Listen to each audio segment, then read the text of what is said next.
ஒரு வழக்கம் இருக்கு. அது மாதிரி காவி கும்பலுடைய பொருள் எடுத்து காவிகளை போட்டது இருக்குல்ல, சும்மா சரவெடிங்க. கடந்த 10 ஆண்டுகளா இந்திய அரசியல் சாசன சட்டத்தின் மீதும் இந்தியாவினுடைய சிந்தனை திறன் மீதும் நீங்கள் தாக்குதல் நடத்தி இருக்கிறீர்கள், அதுவும் திட்டமிட்ட தாக்குதல் அப்படின்னு. ஒரு ஃபாதர் ஆஃப் நேஷனை படம் பார்த்து தான் தெரிஞ்சுக்கிறார் பிரதமர் அப்படின்னு ஒரு போடு போட்டார் பாருங்க. அசிங்கமா போச்சு குமார். மணிப்பூர்ல உள்நாட்டு போர் நடக்குதுங்க. இந்த பரமாத்மா ஏன் அங்க போகவே இல்லை?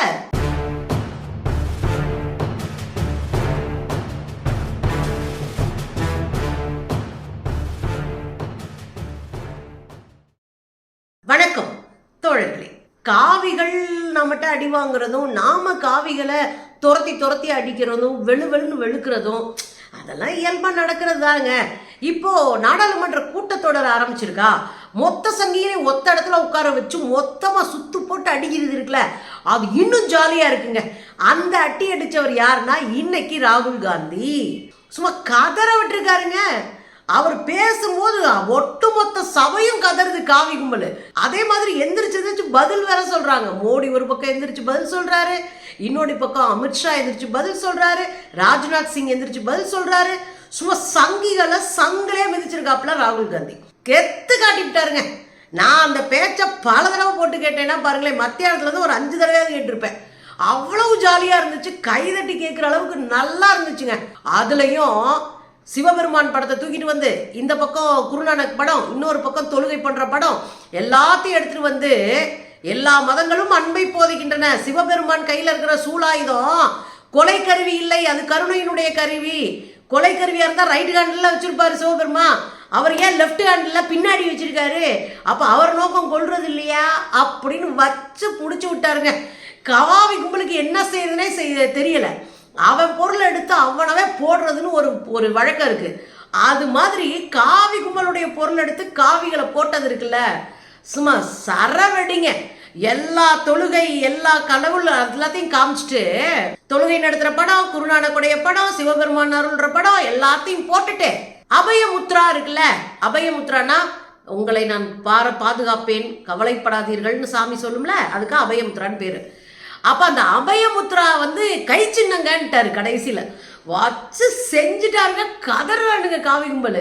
அதை காமிச்சு முடிச்சு எல்லா சங்கதியும் பேசிட்டு டரோமத் பயப்படாத நாங்க ஒன்றும் பண்ண மாட்டோம் அப்படின்னு சொல்ற மாதிரி சொல்லி கதற விட்டாருங்க. அது சொன்னோடனே ரொம்ப கதறானுங்க. ஏன்னா நாங்க தான் பயங்கரமான ஆளு, எங்கெல்லாம் நானு ரவுடி தாண்டான்னு சொல்றதானே காவி கும்பலுடைய வேலை. பயப்படாத உட்காரு அப்படின்னா அது பெரிய ஈகோவை டச் பண்ணி முடிச்சு ஆரம்பிச்சிட்டாருங்க. இவர் விடலைங்க. அடுத்து என்ன பிட்ட போடுறாருன்னா, நம்ம மோடிஜியை வச்சு சம்பவம் ஆகி போச்சுங்க. அவர் தேர்தல் நேரத்துல மேடையில என்னென்ன ஓட்டிக்கிட்டு இருந்தாரோ அம்பட்டையும் உட்கார வச்சு உடனே மோடியோடைய முன்னாடி உட்காந்துட்டு உடச்சுட்டார். அவர் மூஞ்சி செத்து போய் உட்கார்ந்து இருக்காருங்க. பிரதமர் மோடி அவர்கள் நம்மள மாதிரி இல்லைங்க, அவர் தான் காடோட டைரக்ட் கனெக்ஷன்ல இருக்காருல்ல அப்படி. ஏன்னா இது அவர் சொன்னார் இல்லையா, கடவுளோட நேரடியா இருக்கேன், நான் பயாலஜிக்கெல்லாம் பிறகுல அப்படி இப்படின்னு உருட்டினார்ல, அதை அப்புறம் வச்சு செஞ்சுட்டாருங்க. அது என்ன சொல்ற, நம்ம மோடிஜி தான் டைரக்ட் கனெக்ஷன்ல இருக்காருல்ல காடோட. பரமாத்மா கனெக்ஷன் டு மோடி ஆத்மா. பரமாத்மா மோடி ஆத்மாவோட கனெக்ஷன்ல இருக்குல்லங்க. நாமெல்லாம் சாதாரண மனுஷங்க. பின்னாடி திரும்பி எல்லாரையும் பார்த்து நம்மளாம் சாதாரண மனுஷங்க.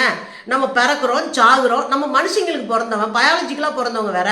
ஆனா ஜி அப்படி இல்லைங்க. ஜி எப்படின்னா ஒரு காடோட ஐக்கியமாயிட்டாருன்னு வச்சு செஞ்சதுல மோடிக்கு முகத்துல ஆடலைங்க. இப்படி உட்காந்துருக்காரு. இப்படி சிக்கிட்ட முடியா சுத்து போட்டு அடிக்கிறாங்க இல்லையா அப்படின்ற அளவுக்கு சும்மா சம்பவம் ஆகி போச்சுங்க. அற்புதமான பேச்சுங்க. இது கலாய்க்கிறது மட்டும் இல்ல. அவர் கேட்டாரு, கடந்த 10 ஆண்டுகளா இந்திய அரசியல் சாசன சட்டத்தின் மீதும் இந்தியாவினுடைய சிந்தனை திறன் மீதும் நீங்கள் தாக்குதல் நடத்தி இருக்கிறீர்கள், அதுவும் திட்டமிட்ட தாக்குதல் அப்படின்னு. அது எவ்வளவு பெரிய வார்த்தை தெரியுங்களா? இந்திய அரசியல் சாசன சட்டத்தை காவு வாங்கினாங்களங்க, நீர்த்து போக வச்சாங்கல்ல. தேர்தல் ஆணையத்தினுடைய தலைவரை தேர்ந்தெடுக்கணுங்க. அதுக்கு இதுவரைக்கும் இருந்த அரசியல் சாசன சட்டம் என்ன சொல்லுது? நீங்க உச்ச நீதிமன்ற தலைவர், அதாவது தலைமை நீதிபதி, உச்ச நீதிமன்ற தலைமை நீதிபதி, எதிர்கட்சி தலைவர், ஆளுங்கட்சியில இருக்கிற பிரதமர், இவங்கெல்லாம் சேர்ந்துதான் தேர்ந்தெடுக்கணும். உடைச்சாங்கல்ல. உடைச்சுட்டு எவ்வளவு பெரிய அயோக்கியத்தனம் பண்ணாங்க.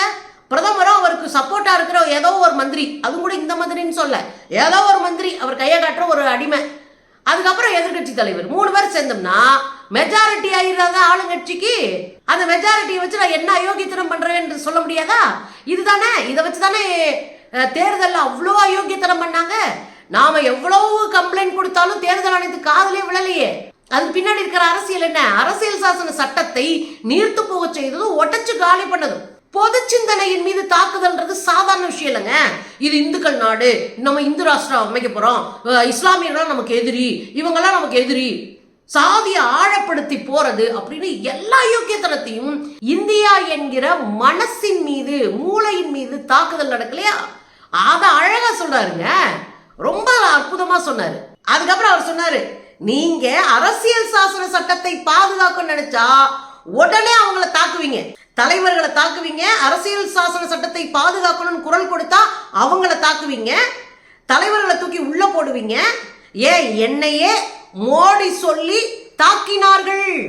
என்ன தாக்குனாங்க மோடி சொல்லி? அதுவும் இல்லாம 20 மணி நேரம் அமலாக்கத்துறை என்கிட்ட வந்து கேள்வி கேட்டாங்க, விசாரணை நடத்தினாங்க.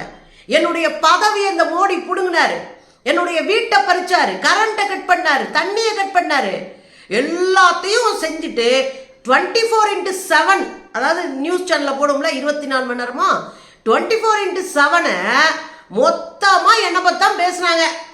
அதெல்லாம் எனக்கு கஷ்டம் இல்லைங்க, நான் ஜாலியா இருந்தேன் பாருங்க. அங்கதான் ட்விஸ்ட் ஆகி போச்சு. நீங்க இவ்வளவு என் மீது நடந்தது என்று கண்ணீரும் கம்பளையுமா சொன்னா அது வந்து சிம்பத்தியை கிரியேட் பண்ணும். ஆனா இவங்களை காமெடி பீஸ் ஆக்கி விட்டாருங்க. அது எல்லாத்தையும் சொல்லிட்டு 24x7 நியூஸ் சேனல் என்னை பத்தி தான் பேசிட்டு இருந்தது.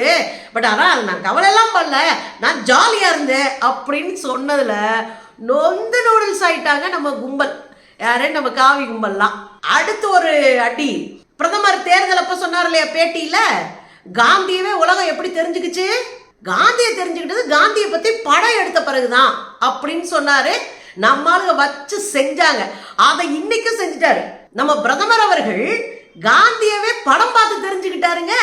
ஒரு ஃபாதர் ஆஃப் நேஷனை படம் பார்த்து தான் தெரிஞ்சுக்கிறார் பிரதமர் அப்படின்னு ஒரு போடு போட்டார் பாருங்க. அசிங்கமா போச்சு குமார், அசிங்கமா போச்சு, உசுர் பயத்தை காட்டிட்டாங்க குமார் அப்படின்ற மாதிரி ஆகி போச்சுங்க. இந்துக்களை பத்தி பேச ஆரம்பிச்சார்ல, குரானை பத்தி பேசினாரு, குருநானக் பத்தி பேசினாரு, தொழுகை பத்தி பேசினாரு, சிவபெருமான் பத்தி பேசினாரு. எல்லாம் பேசினோடனே மோடிக்கு டர் ஆயிடுச்சு, பயமாயி போச்சு. அவர் என்ன பண்ணிட்டாரு, டப்புன்னு எந்திரிச்சு, நீங்கள் இந்துக்களை அவமானப்படுத்துகிறீர்கள், தான் இந்து என்று பெருமையாக நினைத்துக் கொள்கிறவர்கள் இழிவுபடுத்துகிறார். யார்? அமித்ஷா பங்குக்கு இவரே இந்துக்களை அவமானப்படுத்துறாரா மோடி சொல்றாரு. இந்த பக்கம் இந்துக்கள் என்று பெருமை உணர்வோடு இருப்பவங்களை கேவலப்படுத்துறீங்க அமித்ஷா வேற.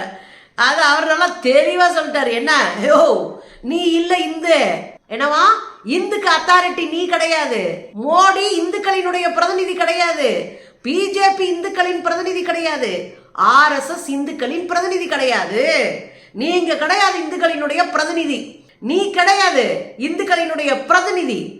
என்ன ட்விஸ்ட் பண்ண பார்த்தானுங்க தெரியுமா?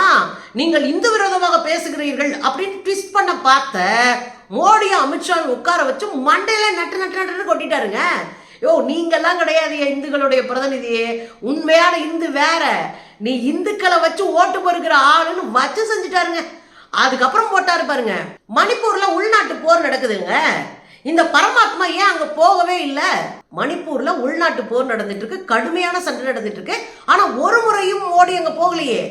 மோடி மணிப்பூரை இந்தியாவின் மாநிலமாகவே கருதலையா? இல்ல அப்படி ஒரு மாநிலமே இல்லைன்னு நினைக்கிறாரா? சொல்லுங்க பதில. வச்சுட்டாருங்க. கடவுள் மோடி கிட்ட சொல்லியிருக்காரு போல இருக்கு, அதானிக்கு நீ வந்து ஏர்போர்ட் எல்லாம் கொடுத்துரு அப்படின்னு. உடனே கொடுத்துட்டாரு அப்படின்னு ஒரு அடி. ஆனா ஏற்கனவே சொன்னாரு மோடி என்னங்க எல்லா ஏர்போர்ட்டையும் அதானிக்கே கொடுக்குறாரு, ஆனா கடவுள் சொல்லி கொடுத்தாரான்னு சொல்ல அதை இங்கேயும் வச்சு அடிச்சுட்டாருங்க. செம்ம அடி. பண மதிப்பிழப்பு பண்ணீங்களே, அதுல ஆயிரக்கணக்கான கோடிக்கணக்கான சாலையோர வியாபாரிகள் தெருவில் நிற்கப்பட்டாங்க. சிறு குறு நடுத்தர தொழில் எல்லாம் நசிஞ்சு போச்சு, கடையை கட்டிட்டாங்க, எல்லா கம்பெனியும் இழுத்து மூடியாச்சு, வேலை வாய்ப்பு குறைஞ்சு போச்சு, மக்கள் நடுத்தருக்கு வந்திருக்காங்க. இதை பத்தி பேசவே மாட்டீங்களே நீங்க அப்படின்னு வச்சாரு ஒரு ஆப்பு. ஏன்னா இந்தியாவில் இளைஞர்கள் அதிகமா இருக்கிற நாடு, இந்தியாவில் இருக்கிற இளைஞர்கள் தான் அதிகமாக கூலிகளாக வெளிநாட்டுக்கு போற நாடும் இந்தியா. இதெல்லாம் கொஞ்சம் கூட கவலையோட பாக்குறது இல்லைங்க, கண்ணால பாக்குறதே கிடையாது, அதை கண்டுக்கிறதே கிடையாது இந்த கும்பல். அதனால சொல்றாரு, உங்களுக்கெல்லாம் அதிகாரத்தை குவிப்பதும் செல்வ செழிப்பா இருப்பதும் தான் படுது. ஆனா மக்கள் பாடுபடுறாங்க, உழைக்கிற மக்கள், ஏழைகள், பெண்கள், இங்க இருக்கிற பழங்குடிகள், பட்டியலின மக்கள், சிறுபான்மை மக்கள், இவங்களெல்லாம் ஒடுக்கிறது உங்க கண்ணுக்கு தெரியலையே மிஸ்டர் மோடி அப்படின்னாரு. நியாயம் தானுங்க. மோடியோடைய ஆட்சியில தான் பெண்களும் இஸ்லாமியர்களும் பட்டியலின மக்களும் பழங்குடிகளும் மிகப்பெரிய அளவில் சுரண்டப்பட்டிருக்காங்க, மிகப்பெரிய எல்லாம் அச்சுறுத்தப்பட்டிருக்கிறாங்க, ஒடுக்கப்பட்டிருக்கிறாங்க. அதை பத்தி அவர் பேசவே மாட்டார் எப்பவுமே. நாங்கள் இந்துனோட நாங்க ஓடி போய் ஓட்டை மட்டும் போட்டு வந்துடும், நச்சு நச்சு நச்சுன்னு. நாங்க என்ன ஓட்டாவா இருக்கோம்? எங்களை பார்த்தா மனுஷங்களா தெரியாது, ஓட்டா தெரியும் மோடிக்கு. வச்சு பொறிச்சுட்டாருங்க. இன்னொரு கேள்வி கேட்டாரு, அது என்னங்க, விவசாயிகள் 1.5 வருஷம் போராடினாங்க.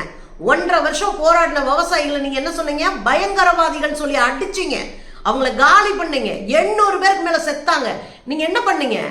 அதானி அம்பானியினுடைய கடனான 15 லட்சம் கோடியை நீங்க தள்ளுபடி பண்ணீங்க. ஆனா விவசாய கடனை தள்ளுபடி பண்ணல, வேடிக்கை பார்த்தீங்க.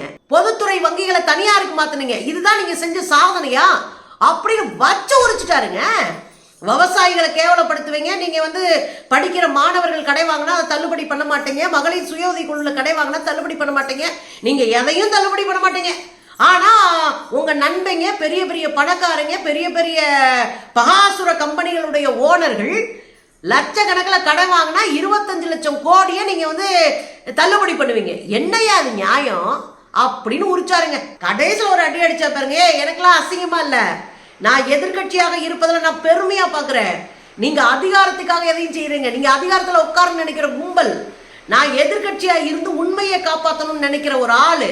சோ எதிர்கட்சிகள் உண்மையின் பக்கம் நிற்கும், அரசியல் சாசன சட்டத்தை பாதுகாக்க நிற்கும் அப்படின்னு அடிச்சாருங்க.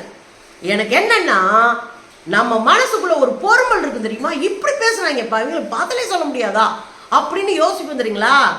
அத்தனை கேள்விகளுக்கும் மொத்தமா அடிச்சு உட்கார வச்சு கத்த விட்டு கதற விட்டு மோடி, அமித்ஷா எல்லாரையும் ஓட விட்டு ஒரு சரியான பாடமா இன்னைக்கு இருந்திருக்குங்க இந்த பேச்சு.